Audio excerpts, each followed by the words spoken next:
السلام عليكم. معكم الفنان محمد عاطف، واحد من الفنانين اللي حاضرين هذه التظاهره الكبيره اللي حنا كفنانه متعطشين بحال هاد التظاهرات هادو اللي فيهم كياخذ الفنان حقه. وانا كفنان مغربي من الاقاليم الجنوبيه كنبغي نشكر كل الشكر لهاد الناس اللي وقفوا على هاد التظاهره اللي كيف ما قلت لكم هي تظاهره من التظاهرات اللي حنا متعطشين لهم كفنانه مغاربه. الحمد لله هو اخيرا الفنان المغربي كيلقى حقه، وهذا الشيء اللي بغيت نقوله. شكرا.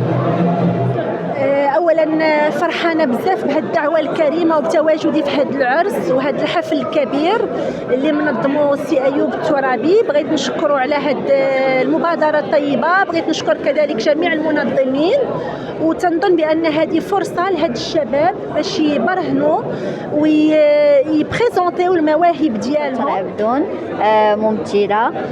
انا فرحانه بزاف لحضوري الحفل اللي كنشكر السي ايوب الترابي على الدعوه لهذا الحفل اللي فيه الفنانه كبار، ولي الشرف انني نحضر ليه، وكنتمنى لهم كل التوفيق وشكرا. محفوظ العفر المعروف بعامل النظافه واللي كذلك يدير الموسيقى.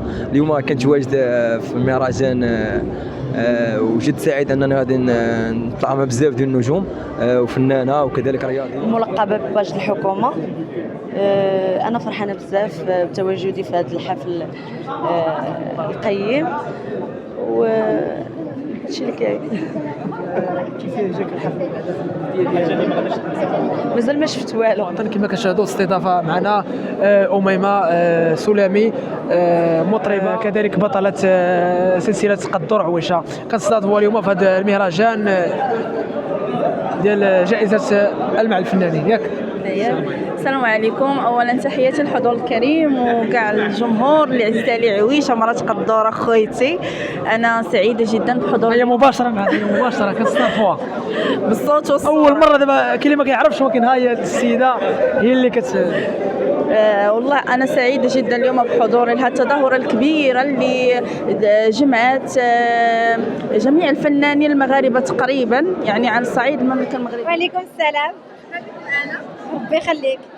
التواجد ديالك هنايا اختي جاتني دعوه بحال كاع الفنانين او بحال كاع المؤثرين اللي جاو. كنبغي نشكر النقابه المهنيه لحمايه الفنان ودعمه على هذه الالتفاته، وكنبغي نشكر حتى وزاره الثقافه على هذه الالتفاته اللي دارت المؤثرين، حيت وقيلا اول مره كتكون شي التفاته للمؤثرين وكيعطيوهم شي تكريم او لا شي حاجه اللي زوينه. صافي هادشي اللي كاين. واش جاتك شي عرض ولا شي فيلم؟ والصراحه لا، ولكن ما كرهتش نداء المخرجين والمنتجين. انا باغا نولي ممثله.